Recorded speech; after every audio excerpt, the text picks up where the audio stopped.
Komisi V DPR sebagai mitra Kementerian BUMN menyatakan tidak ada keharusan bagi BUMN untuk menjadi sponsor bagi kegiatan Formula E. Menurut anggota Komisi V DPR Dedi Yefri Sitorus, kegiatan sponsorship itu banyak pertimbangannya, terutama seperti keterkaitan jenis kegiatan dan spektrum penonton target dengan bisnis atau produk BUMN itu sendiri.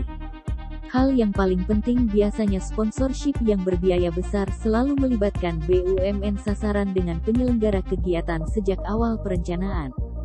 Beda halnya jika hanya sekedar kontribusi, dukungan pembiayaan, placement produk atau logo. Jadi menurut saya aneh kalau menjelang penyelenggaraan, panitia Formula E melempar polemik soal tidak adanya sponsorship dari BUMN, ujar Dedi Yefri Sitorus dalam keterangannya, Jumat, tanggal 3 Juni tahun 2022. Dedi justru mempertanyakan apakah BUMN yang ditarget panitia Formula E, sejak awal diajak bicara tentang konsep bisnis sponsorshipnya. Misalkan saja jika yang dimaksud itu adalah BUMN perbankan, apakah sejak awal mereka ditawarkan sebagai marketing tiket atau placement logo mereka di semua merchandise atau arena balap Formula E itu, kata Dedi. Atau contoh lain Pertamina, apakah diminta menjadi sponsor tertentu dengan memakai produk yang dihasilkan Pertamina Lubricant misalnya?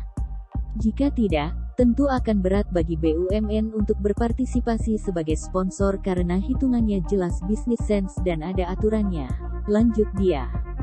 Menurut anggota DPR RI dari daerah pemilihan Kalimantan Utara ini, tidak tepat jika dalam waktu 1 bulan, apalagi 2 hari sebelum penyelenggaraan, panitia baru mengeluh soal sponsorship. Dedi membandingkan dengan kepanitiaan balap MotoGP Mandalika, di mana sebelumnya BUMN sejak awal terlibat. Bahkan leading atau yang memimpin dalam desain bisnis dari event tersebut, adalah dari BUMN pariwisata, perbankan hingga Pertamina. Nah ini kok tiba-tiba di Formula E, minta BUMN jadi sponsor dengan alasan agar BUMN hadir untuk Indonesia, kata Dedi. Sejak awal hajatan Formula E itu murni keinginan Gubernur DKI yang dirancang menggunakan APBD. Kalau setiap gubernur dan kepala daerah di Indonesia bikin event lalu menjelang kegiatan dilaksanakan minta BUMN jadi sponsor, itu namanya nodong, ujarnya. Menurutnya, seharusnya tidak bisa mendesak BUMN yang baru keluar dari beratnya masa pandemi, untuk menjadi sponsor dari ego setiap kepala daerah. Sebab harus dipahami, BUMN adalah badan usaha. Sehingga sponsorship itu juga ada unsur murni perhitungan bisnis. Oleh karena itu Dedi meminta agar panitia Formula E agar tidak membangun wacana negatif untuk menutupi ketidakmampuan mereka melakukan penggalangan dana.